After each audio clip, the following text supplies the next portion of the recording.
ఏంటబ్బాయి నా పొద్దున్ననగా వెళ్ళి ఇంకా రాలేదు చికెన్ తెమ్మంటే అనుకుంటున్నా. ఇంతలోపు మా ఆయన వచ్చారు. ఏంటండి ఎంతసేపు ఏం చేస్తున్నారు? చికెన్ తేవడానికి ఇంతసేపా? ఇంతకీ చికెన్ ఏదండి? అదొక పెద్ద సంగతిలే, చిన్నగా చేసి చెప్పండి. ఉదయం బస్సులో వస్తుండగా బెచ్చగాడు ఎక్కాడు.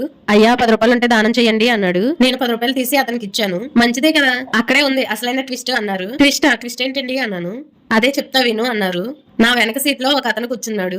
అతను నా భుజం మీద తట్టి మాస్టారు అంటూ నేనేంటి అని వెనక్కి తిరిగి చూసా. తను 500 రూపాయల నోటు నా చేతికి ఇచ్చాడు. అప్పుడు అతని గొప్ప మనసు చూసి ఆశ్చర్యపోయి ఆ బిచ్చగాడికి ఆ 500 నోటు ఇచ్చాను. ఎవరైనా అయితే ఏ 10 20 ఇస్తారు, మరీ అయితే 100 రూపాయలు ఏదో రేరుగా ఇస్తారు.